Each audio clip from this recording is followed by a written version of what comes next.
Hello everyone. Today in this demonstration we're going to go through some of the basics of using ArcScene in ArcInfo. A lot of GISers don't experiment a lot with the 3D possibilities that come with ArcGIS, but I want to show you just a couple of fun things that you can do. I'm working again with the John Snow Cholera Data.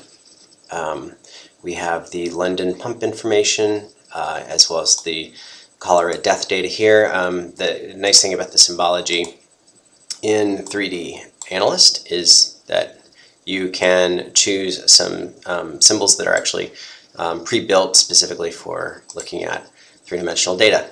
I also have up here the John Snow map. And so when we turn that in, you can see the death information on top of it. And this death data actually has a count field as well. So for each one of these points, we can see that we have a number of deaths that may have occurred at a particular location.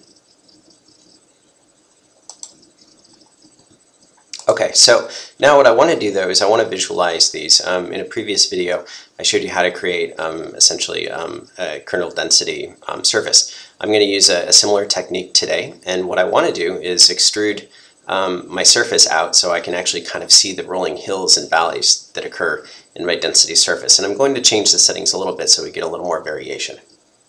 So again, in my Arc toolbox here, I have under the Spatial Analyst tools a subcategory called Density, and I'm going to be using the Kernel Density tool on the cholera death data. So for my first input option here, I'm going to be picking my cholera deaths, and it's asking me for a population field. Now, we didn't use this in the previous video. In this case, I do want to use a field. I want to use the ID field.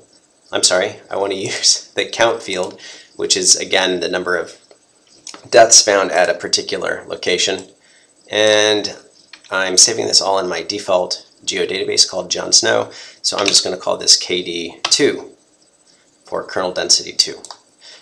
For my output cell size, I'm just going to round up, give it a cell size of 2. And for my search radius, I'm going to change it from 14 to 50. This is going to give me a larger search radius, and but still maintain some of the variation in my hills and valleys. So we'll see down here that the script ran, and it runs pretty quick. So I can't see the surface right now because I have my John Snow map turned on. If I turn that off, now I can see the actual surface that I just created. Alright, so the next thing I want to do is I actually want to extrude my data based on the heights that I just created, or on the density value rather. So I'm going to double click on my kernel density layer. I'm going to go to my base heights, and I'm going to tell it that instead of using no elevation values, I actually want to do it based on the actual value of the kernel density. So I'm going to click this button here, floating on a custom surface, and make sure that it is indeed pointing to my raster that I just created. And then here I just want to exaggerate the heights. And again, I'm using the values of the kernel density cells. So I'll try 5,000. And now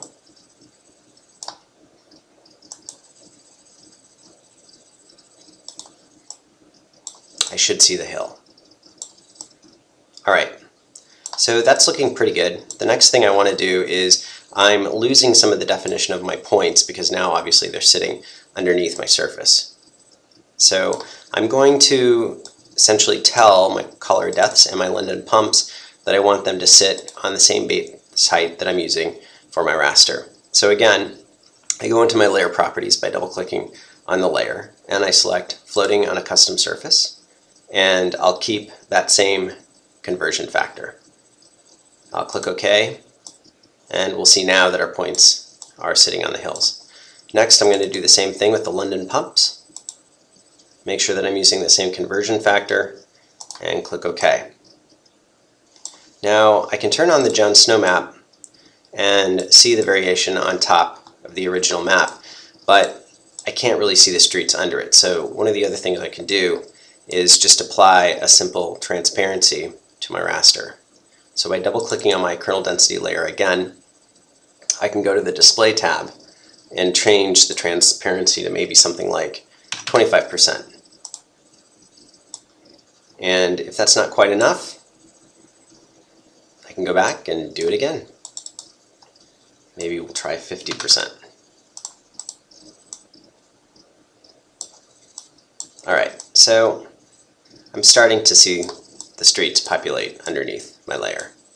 Now, the other thing that I can do is, if I wanted to, I could actually use the surface that I just created and extrude the heights on top of my original TIFF image.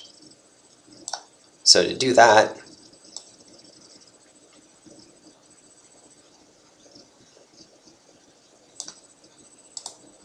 I find my original Jon Snow map, double click on it, go to base heights, do the same thing I did in the other examples. And now I can turn off my original kernel density layer. So you may not like this, or for your particular purposes this might actually be useful. Finally, if I want to share this, I can always go and export it to either a 2D or 3D image.